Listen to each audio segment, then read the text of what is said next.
This year, the theme of International Day of Yoga is Yoga for Healthy Aging. And it's not just for adults and those who are above 40, 50. Everyone starts aging. Moment you are born, you start aging. I am ambassador of India to Burundi for last about 3 years. I participated in the International Day of Yoga in Burundi for the first time. In the past years, I've been in Uganda, different places. So since I am here on the International Day of Yoga for the first time, I wanted to share a few thoughts about yoga and related things.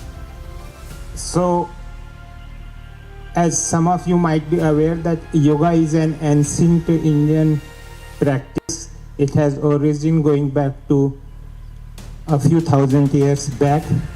It's part of India's civilizational history. It has its foundation in the Indian spirituality. It has been associated with the sacred text of Hinduism,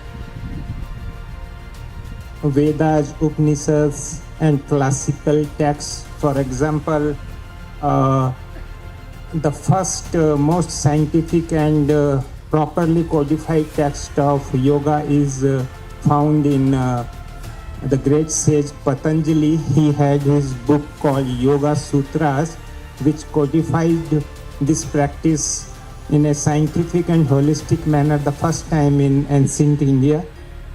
And yoga comes from a Sanskrit word called yug, which means union. So it basically talks about harmony between body, mind, and consciousness, and harmony between human and the nature. So don't treat yoga just as an exercise. It is both, while it is a physical and mental exercise, but its ultimate aim is to bring harmony within yourself and harmony with others and the entire nature, both. When we say nature, we don't only mean the living things, we mean both living and non-living things.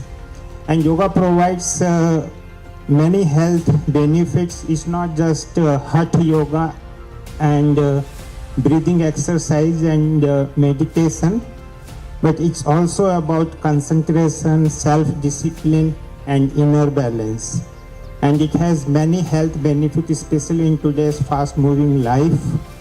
Reduces strength, improves postures, stress reduction, and mental calmness. And while it has origin in India, today it is practiced all over the world, as you have seen in a small demonstration of it here. We had an American teacher, we have participants from Burundi, we have some foreign participants, and also from Indian community here. International Day of Yoga was first time it came in 2014 when India's Prime Minister Narendra Modi took it up in the UN General Assembly, and then with the overwhelming support of UN General Assembly in 11 December 2014, it was 21st May was adopted as International Day of Yoga, and on 21st June 2015 it was celebrated for the first time. And our Prime Minister proposed date of 21 June because 21 June is the date of summer solstice in the northern hemisphere, when the sun is closest and brightest, and which means we are also associating yoga with light energy. So yoga has universal message. It is for a message of health, harmony, peace, and universal well-being. I thank all the participants here despite being a holiday and such a bright and sunny and hot day.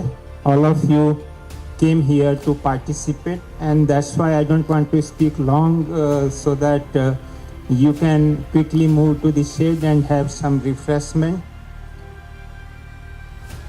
I will conclude by saying that yoga is a simple, inclusive, and practical step to improve your both physical and mental health. And even if you can spare a few minutes every day or alternate days, at least 3 to 4 times every week, you will improve both your physical and mental health. So don't treat 21st June as a ritual for International Day of Yoga. Bring it as a part of your regular life, and it will help you to achieve not only mental and physical peace, but also your goals in life in a better manner. Thank you very much.